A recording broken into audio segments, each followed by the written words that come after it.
Hello, my name is Chris Spetzler, and I'm the Executive Director of Decision Education Foundation. Welcome to this presentation on using decision making to build critical thinking in youth, presented to the 42nd International Conference on Critical Thinking.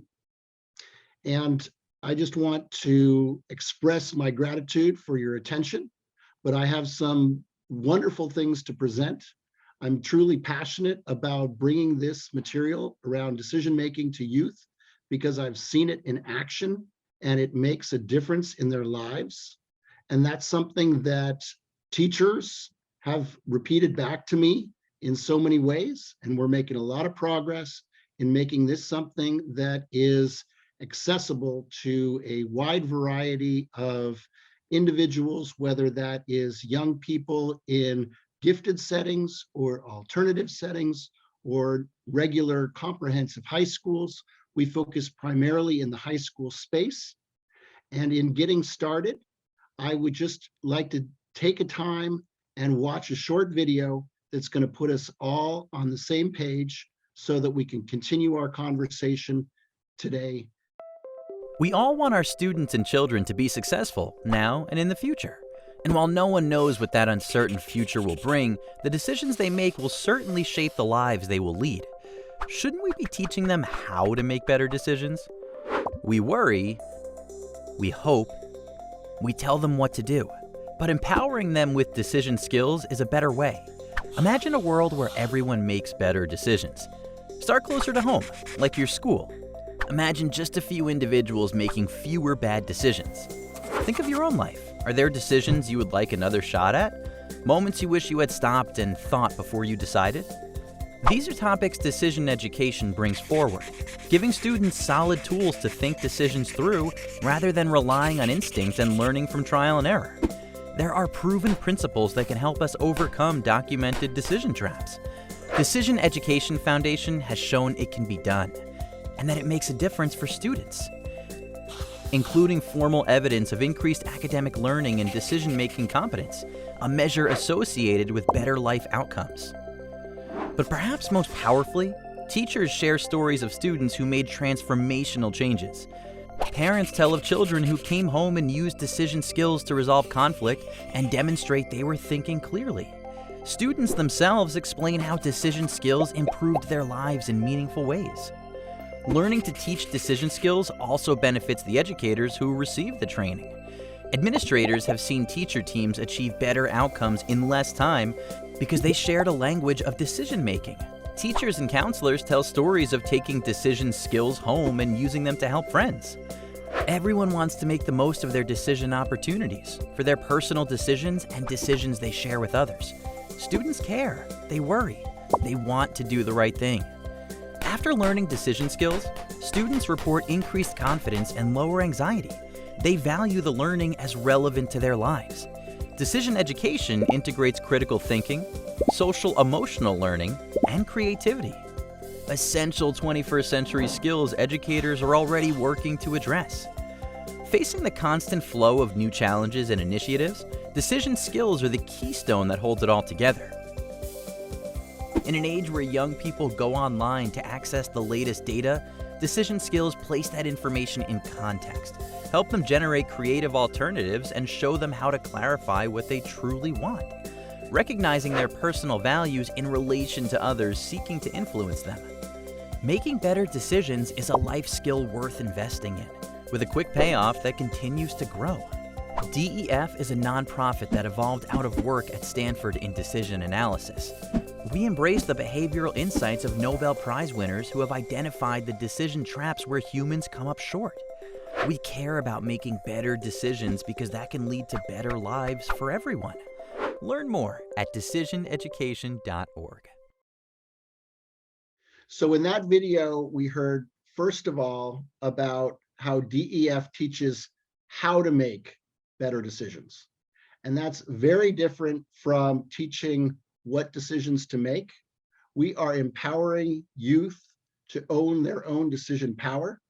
And that's something that when they understand it, they certainly crave.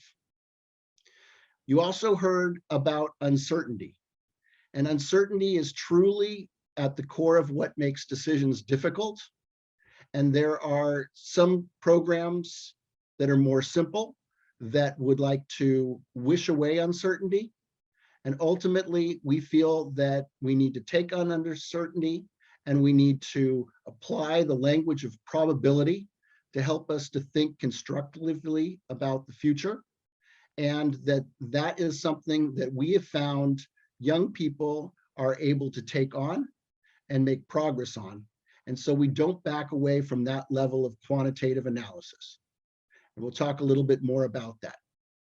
We have a series of videos that we call Decision Focus, and ultimately bringing that level of analysis on decisions is something that is relevant for young people and combines that critical thinking, the social emotional learning, and the creativity in a way that creates value for them.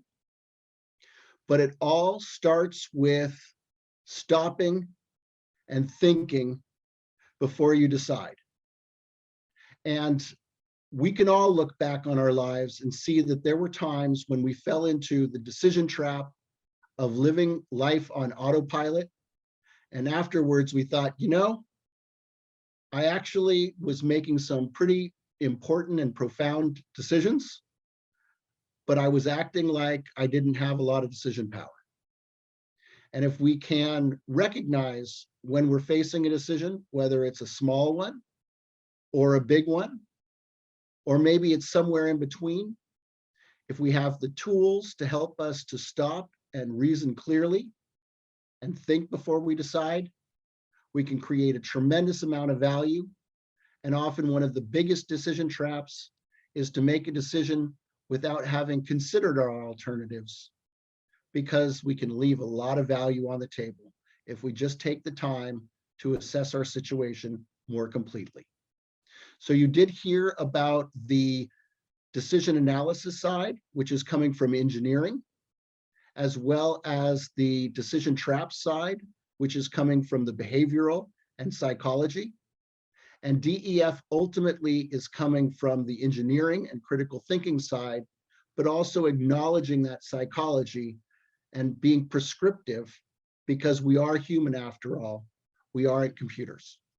How do we make the best decisions we can, given that we are human? And it isn't really about the best decisions, it's about making better decisions, because of uncertainty, we can't guarantee a good outcome when we make a good decision. We can have a good decision and a bad outcome. Conversely, we can make a bad decision and have a good outcome. You just got lucky, don't do it again.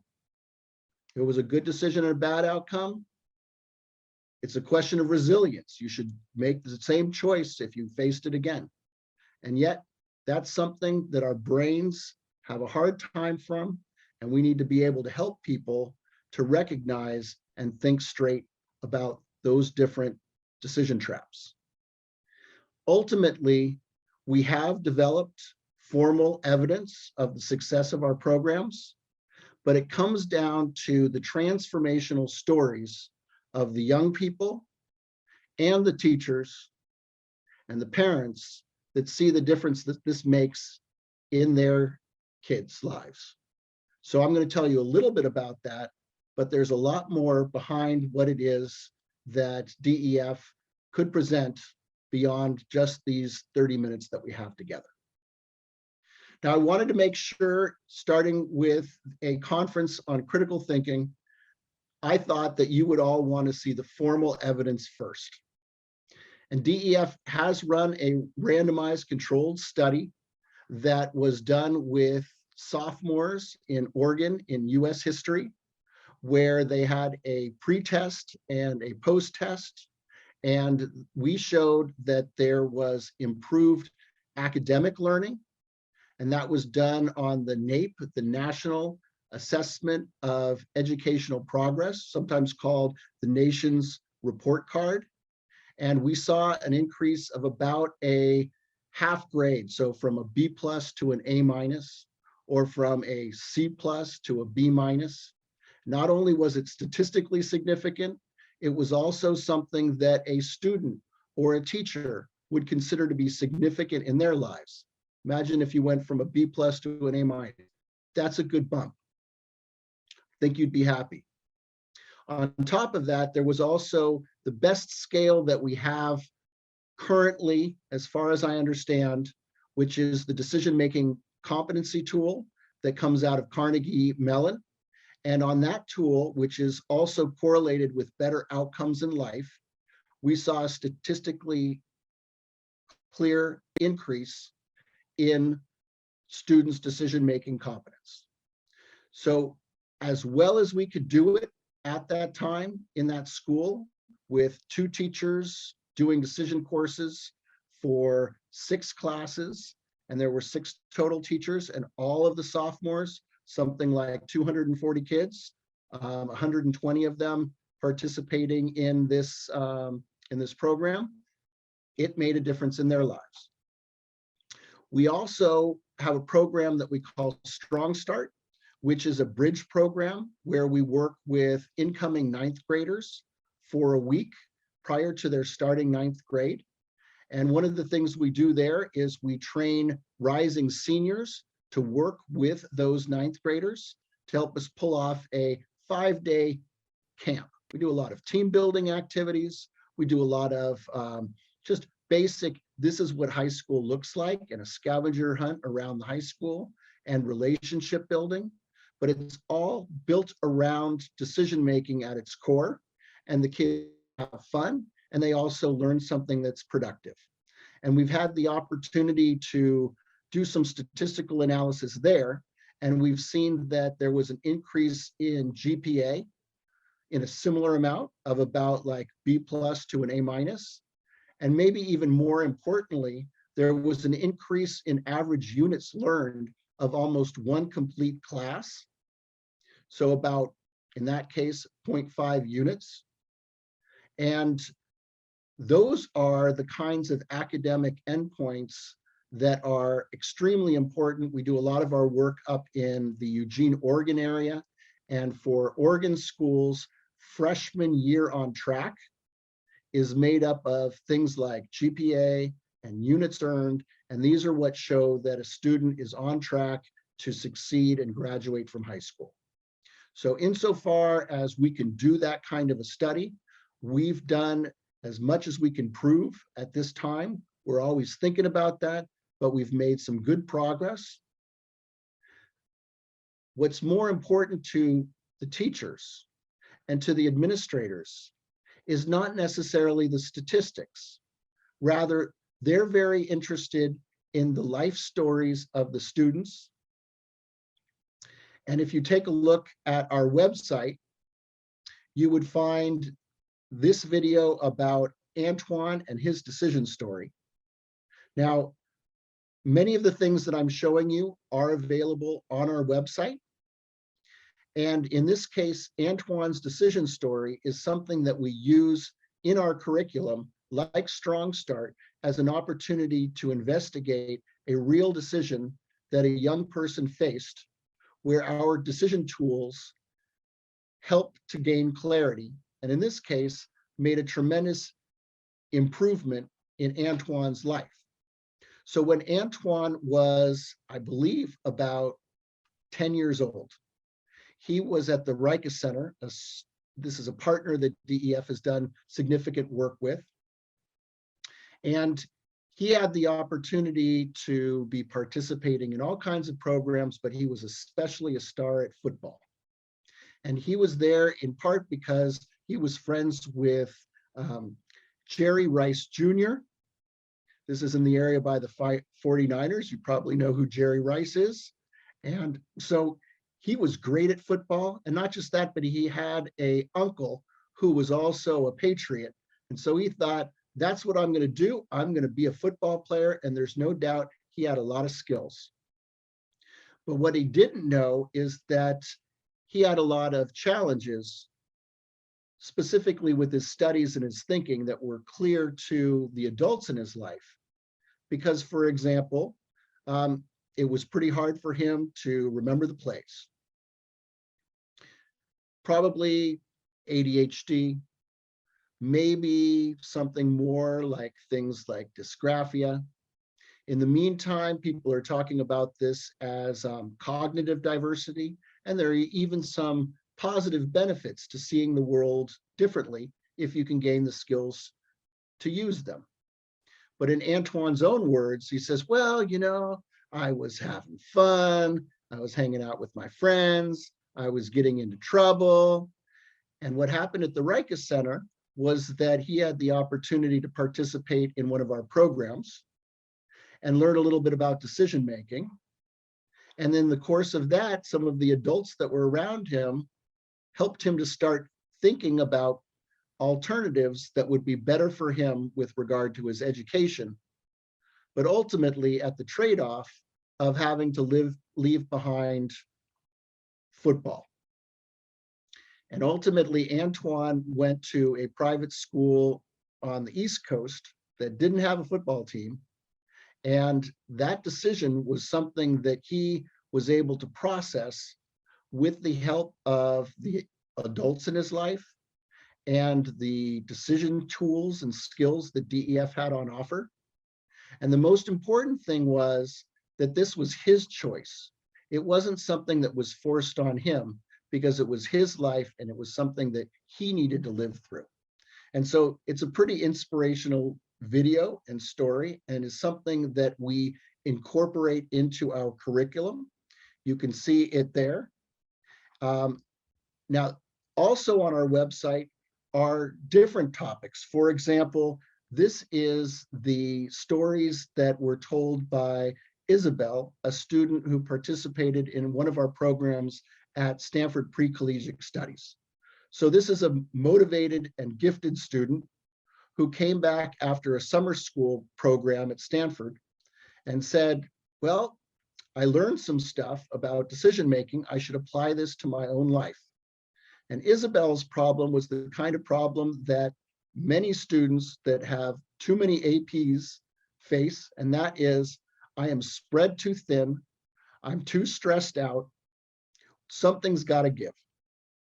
So she did that program between her freshman and sophomore years, and she came back and did an analysis on what she was going to do going forward with her extracurricular activities. And you can see too many activities, too little time. What Isabella was able to show her parents was that, number one, she was spending too much time on crew, and she wanted to spend more time on science and entrepreneurship. And her parents were not very excited about that. But she had a methodology to show them why what she was thinking made sense. And furthermore, when you quit crew, often what happens, and these were some of her best friends, you can see that in the picture here,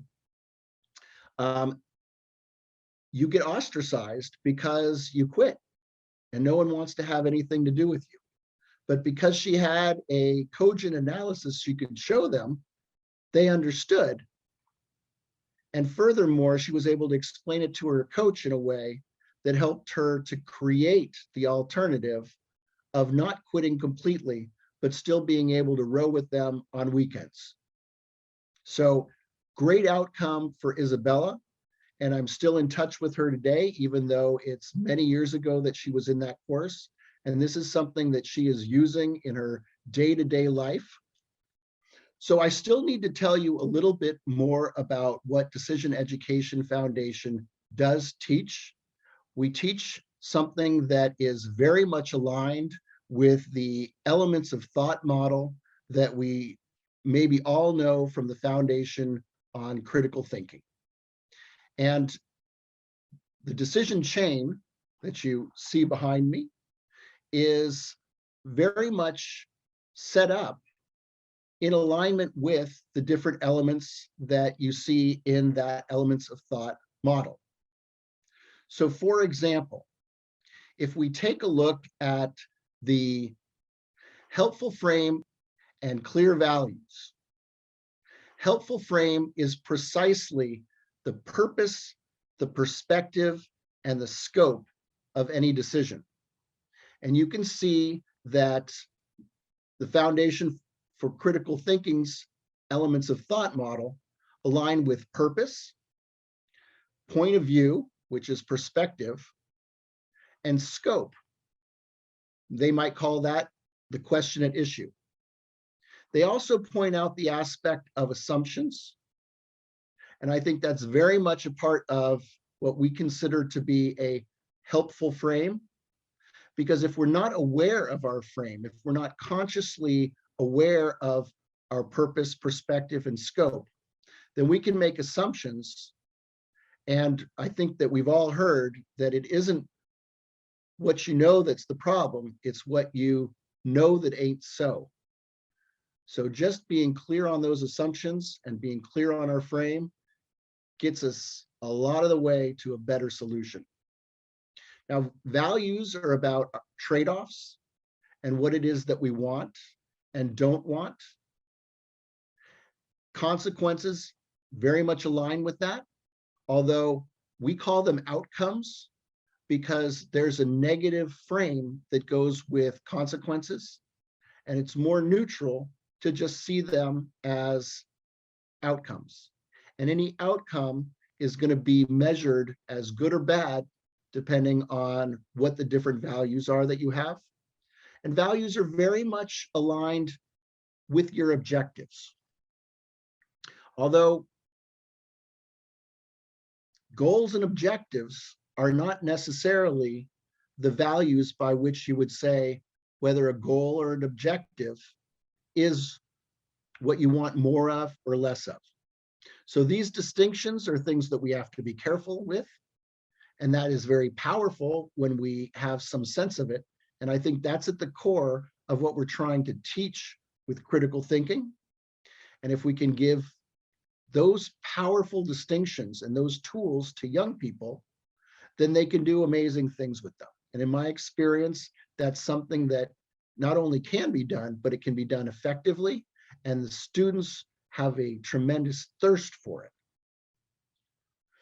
Useful information and sound reasoning are also clearly core places where critical thinking has something special to offer. In the information area, not only do we have to think about facts and observations, assumptions are also playing a role. It's clear in decision trap kind of language that we have selective attention, that we sample the kind of information that agrees with our own opinions. Uncertainty means that there is a distribution of potential outcomes. And when we have misinformation at play, we also have to think about whether or not something that we're looking at, and someone might think is a fact, is actually more of an opinion and isn't based in fact. So these are also areas that we can dig deeper in, and we can take insight out of understanding probabilities, uncertainties, and whether or not the information we're looking at is information that can be trusted. And for young people, where do they get their information? Unfortunately, often they get it from other young people who may not necessarily have the best information on hand, or the internet, which similarly may not be the best information that's available. And that's why they need to have clear reasoning, which includes interpretation and inference. And in the context of the decision chain, what reasoning allows us to do is identify the alternative that gets us the most of what we want, which is our values, given what we can know, which is the useful information, so that you can identify that alternative that gets you the most of what you want. And then elements of the chain that I haven't covered so far: commit and follow through. And if you know that you're making a decision that is strong in these 6 elements, then you can commit and follow through, recognizing that there's uncertainty in the outcome. And the reason why it's a chain is because it's only as strong as its weakest link. We've had people that tell us, 6 links are too many. Can you please make it simpler? And the answer is, ultimately, there aren't any of these elements that you can sacrifice. Would you want to sacrifice your alternatives, different things that you could do, or commitment? I think we can all recognize where we've made decisions where we didn't have enough commitment behind us. Sacrifice sound reasoning or values or information or the frame. Ultimately, this model is as simple as possible and no simpler. I believe that's giving a little bit of summary of Einstein, more or less. How do we make this come alive for students? We do it with the kinds of examples that I mentioned with Antoine, that I mentioned with Isabella. And sometimes we take it to the level of talking about future careers and college and career readiness. And other times we do it in a way that is either more towards decisions of others or towards decisions that they are facing themselves. For example, in many courses, a teacher will elect to have a decision project. And what the student decides to analyze is completely up to them. And so you don't necessarily know what will happen, but you do know that it's going to be relevant to the student. And we also know that we're being rigorous in terms of the quantitative material that we're putting in front of them. And often it's built off of relationships. And those things together create a significant power that also adds to their ability to collaborate, that allows them to communicate what it is that they concluded with their decision. And it's all based in a level of critical thinking that is very advanced when we're talking about areas of higher order thinking, uncertainty, complexity, real life, because students care about their decisions. They don't want to make mistakes.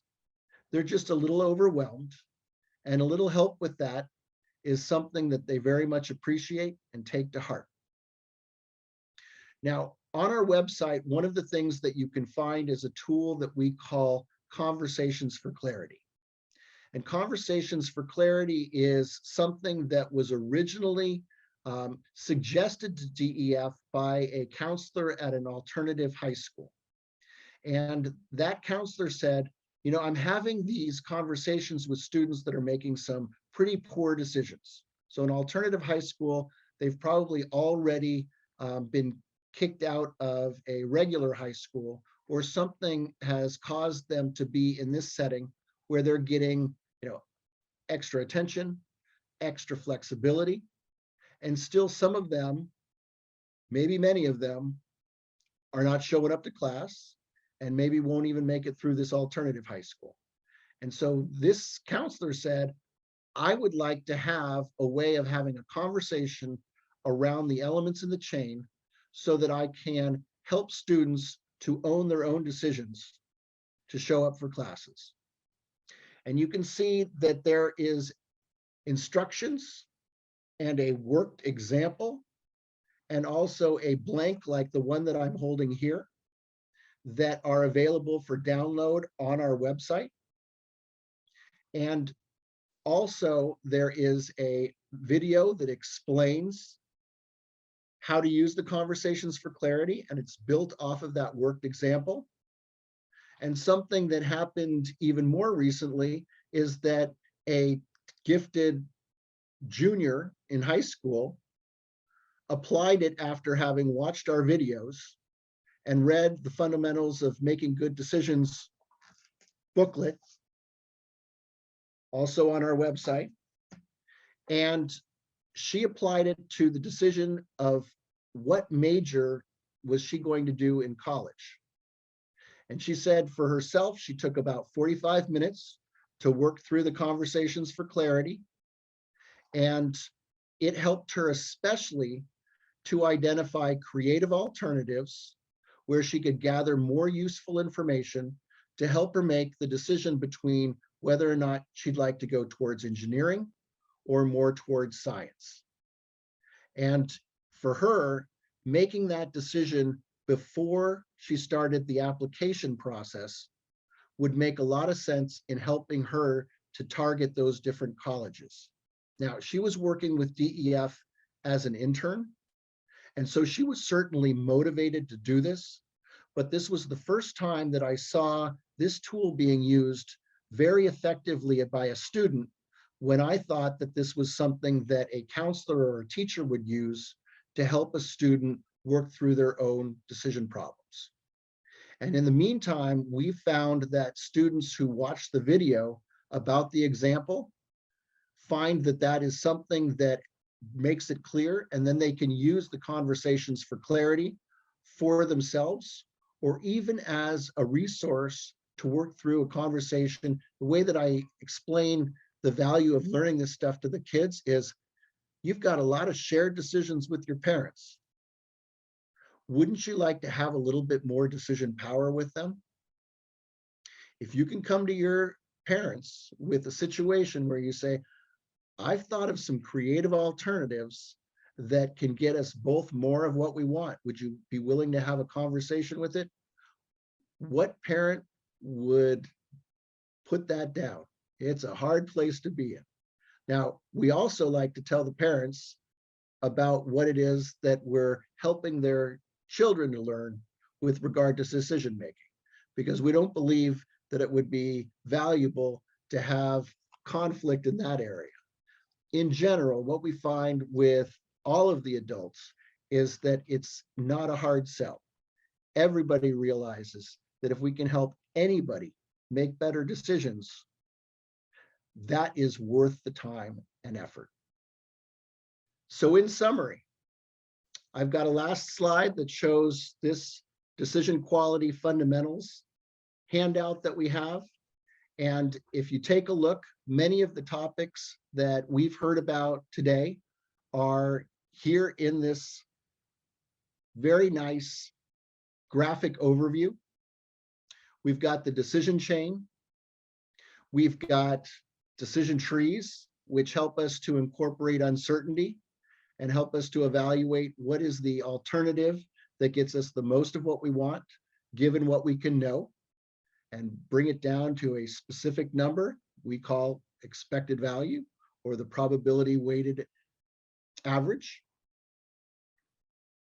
We also have decision traps and being clear on the systemic cognitive biases that all human beings are subject to.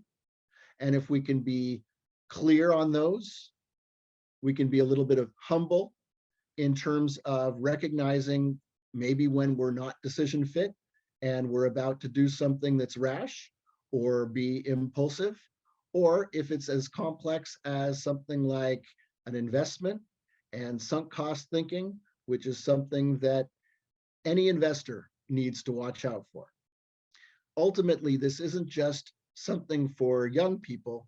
This is something for anybody.